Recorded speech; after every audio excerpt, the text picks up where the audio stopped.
చిలుకూరు బాలాజీ ఆలయానికి భక్తులు పోటెత్తారు. ఉదయం 5 గంటల నుండి భక్తులు బారులు తీరారు. సంతానం లేని వారి కోసం ప్రత్యేక తీర్థ ప్రసాదాలు పంపిణీ చేస్తున్నారు. ఈ విషయం తెలుసుకున్న భక్తులు హైదరాబాద్తో పాటు చుట్టుపక్కల ప్రాంతాల నుండి భారీగా తరలివచ్చారు. దీంతో ఔటర్ రింగ్ రోడ్డులో భారీగా ట్రాఫిక్ జామ్ ఏర్పడింది. పోలీస్ అకాడమీ మొయినాబాద్ రూట్లో భారీగా ట్రాఫిక్ నిలిచిపోయింది. కిలోమీటర్ల మేర వాహనాలు ఆగి ఉన్నాయి.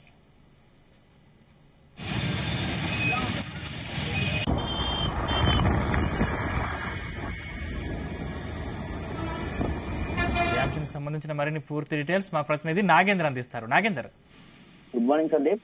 హైదరాబాద్ కి దగ్గరలో ఉన్న గుళ్ళు దేవాలయాల్లో చిలుకూరు బాలాజీ కూడా ఒకటి. ఎందుకంటే చూసుకోవచ్చు, 5 దశాబ్దాల చరిత్ర కలిగిన ఈ టెంపుల్ కి అయితే వీసా దేవుడుగా కూడా పేరుగా ఉంది. అయితే ఈ చిలుకూరు బాలాజీకి సంబంధించి వీసా దేవుడు అంటారు. అలాగే ఏదైనా కోరిక కోరుకొని 11 రౌండ్లు ప్రదక్షిణ చేసి కోరిక కోరుకుంటే ఆ కోరిక తీరాక 108 రౌండ్లు కూడా వెళ్ళి ఆ ప్రదక్షిణ చేసి కూడా అంటే వాళ్ళ కోరిక తీరాక తిప్పుకుంటారు.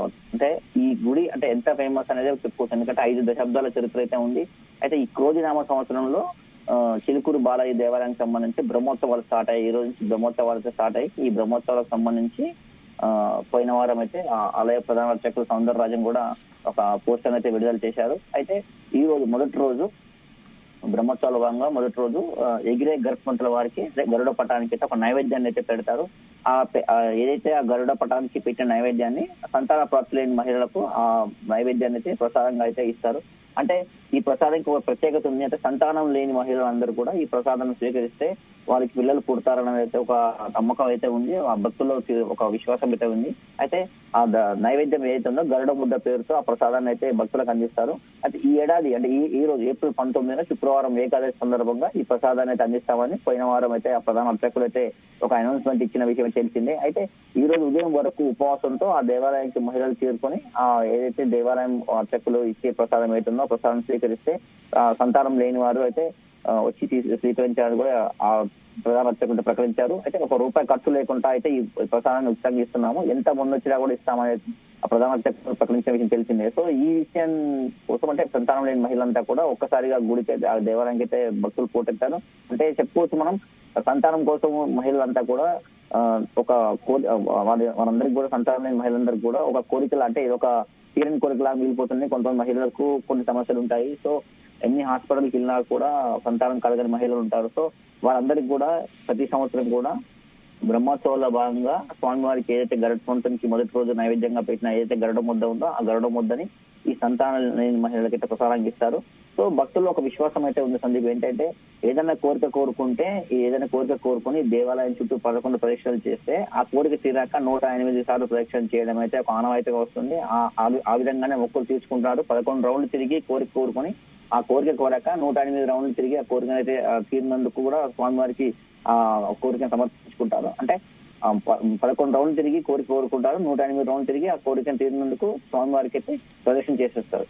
సో ఇంకొక పేరు కూడా ఈ గుడికి మీరు చెప్పుకోవచ్చు, వీసా దేవుడు అని కూడా అంటారు. బయట దేశాలకు వెళ్ళాలంటే వీసాపై స్టాంపింగ్ పడాలి, స్టాంపింగ్ కూడా ఆన్ డేట్ ఆన్ టైం పడాలంటారు. సో ఆ టైంకి స్టాంపింగ్ పడకపోయినా లేదా వీసా రాకపోయినా కూడా ఈ టెంపుల్ కి వెళ్ళి స్వామివారిని కోరుకుని 11 రౌండ్లు ప్రదక్షిణ చేసి స్వామివారిని కోరుకుంటారు. చాలా మంది కూడా వీసా వచ్చింది, స్టాంపింగ్ వచ్చింది కూడా చాలా మంది భక్తులు కూడా ఆ గుడికి వెళ్ళి 108 ప్రదక్షిణ చేసి కూడా కోరిక తీర్చుకున్నారు. సో చిలుకూరు బాలాజీ టెంపుల్ కి ఎంత ప్రత్యేకత ఉందనేది కూడా మనం తెలిసిన విషయమే. ఇంకా చెప్పుకోవచ్చు, ఈ మధ్య కాలంలో బాగా ఇంకా ప్రత్యేకమైందంటే సంతానం లేని మహిళలకు ఈ గరుడ ముద్ద ప్రసాదం అందించడం. సో ఓవరాల్ గా ప్రతి ఏడు బ్రహ్మోత్సవాలు జరుగుతాయి. ఈ ఏడు కూడా బ్రహ్మోత్సవాలు ప్రారంభమై ఈ రోజు మొదటి రోజు. సో ఈ రోజు మొదటి రోజు గరుడ ప్రసాదం ఏదైతే నైవేద్యంగా గరుత్మంతునికి పెట్టారో ఆ ప్రసాదాన్ని అయితే ఈ సంతానం లేని మహిళలకి ఇస్తారు. ఆ ప్రసాదాన్ని స్వీకరిస్తే పిల్లలు పుడతారంటే భక్తులు ఒక ప్రగాఢమైన విశ్వాసం ఉంది.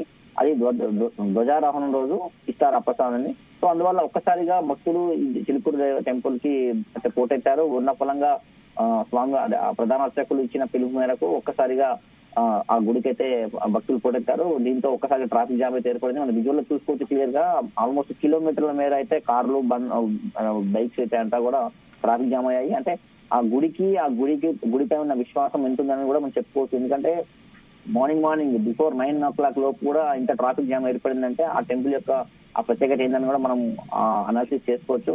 అయితే సంతానం కోసం ఎదురు చూసేవాళ్ళు, అలాగే పెళ్లి చాలా ఏళ్ళైనా కూడా సంతానం కలిగిన మహిళలు కూడా ఒక మనోవేదంతో ఉంటారు. వారందరికీ కూడా ఈ పెయిన్ ఎలా ఉంటుందని అనుభవించడానికి మాత్రం తెలుస్తుంది. సో ఈ వీసా వెంకటేశ్వరంగా ఖ్యాతిగాంచిన ఈ చిలుకూరు బాలాజీ టెంపుల్లో బ్రహ్మోత్సవాల రోజు మొదటి రోజు మొదటి రోజు బ్రహ్మోత్సవంగా ఇచ్చే ఏదైతే గరుడ ప్రసాదం ఉందో ఆ ప్రసాదానికి అయితే ఒక ప్రత్యేకత ఉంది. సో బ్రహ్మోత్సవం మామూలు టైంలో చిలుకూరు బాలాజీ అంటారు, తర్వాతకి మరికొంతమంది వీసా బాలాజీ అంటారు. ఈ బ్రహ్మోత్సవ సందర్భంలో మాత్రం సంతాన శ్రీనివాసులు అంటారు. ఎందుకంటే సోమవారం బ్రహ్మోత్సవాల భాగంగా ఈ ధ్వజారోహణం ఏదైతే ఉందో మొదటి రోజు ధ్వజారోహణం చేస్తారు. ధ్వజారోహణం సందర్భంగా ఏదైతే గరుడ ప్రసాదం ఉందో ఆ గరుడ ప్రసాదాన్ని సంతానం లేని మహిళకైతే ప్రసాదంగా అందజేస్తారు. ప్రతి ఏటా ఇది ఈ ఒక్క సంవత్సరమే కాదు, ప్రతి ఏటా అందిస్తారు సంది. ప్రతి ఏటా కూడా ఇలాగే బారులు తీరుతారు. కాకపోతే ఇయర్ బై ఇయర్ ఈ విషయము చాలా మందికి తెలిసి కూడా చుట్టుపక్కల హైదరాబాదే కాదు, ఉమ్మడి రంగారెడ్డి జిల్లాతో పాటు చుట్టుపక్కల జిల్లాల నుంచి కూడా ముందు రోజే వచ్చి కూడా భారీగా క్యూ లైన్ అయితే వెయిట్ చేస్తుంటారు ఈ ప్రసాదం కోసం.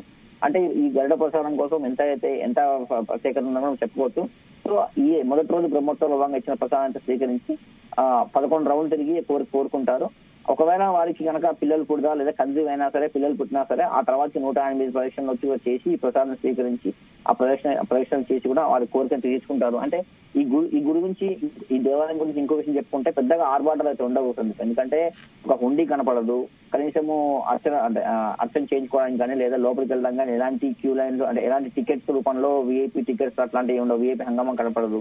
అంటే ఈ దేవాలయం యొక్క ప్రత్యేకత ఏంటంటే శ్రీదేవి భూదేవి సమేతైన శ్రీ వెంకటేశ్వర స్వామి అంటే ముగ్గురు మూర్తులు అంటే ముగ్గురు దేవతలు, ఇద్దరు దేవతలు ముగ్గురు కలిపి కూడా ఒకే విగ్రహంలో ఉండడం అయితే ఈ టెంపుల్ యొక్క ప్రత్యేకత. శ్రీదేవి భూదేవి సమేతైన శ్రీ వెంకటేశ్వరుడి విగ్రహం అయితే ఈ దేవాలయం ప్రత్యేకత. అంటే ముగ్గురు దేవతా మూర్తులు ఇలా ఒక్కటే విగ్రహం రూపంలో ఉండడం చాలా అరుదు.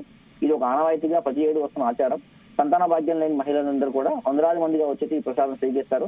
అందులో భాగంగానే భారీగా ట్రాఫిక్ జామ్ అయితే ఏర్పడింది. ఎందుకంటే ఇంతమంది వస్తారని అయితే అదే ప్రతి ఇయర్ ఉంటుంది. ఎక్స్పెక్టేషన్ మించిన కంటే కూడా ఎక్కువ మంది వచ్చారు. అయినా సరే ప్రధాన అర్చకులు సౌందర్యం చెప్తున్న మాట ఏంటంటే ఎంత మంది వచ్చినా ఇస్తాము, ఎంత మందికైనా ప్రసాదం అందిస్తాము, ఈ రోజు మాత్రం ఇస్తాం కాబట్టి ఎంత మందికైనా ఇస్తాము. భక్తులందరూ కూడా ప్రసాదం స్వీకరించి స్వామివారి ఆశీస్సులు తీసుకోవాలంటే కోరుకుంటున్నారు సభ్యులు. Right, thank you Nagender.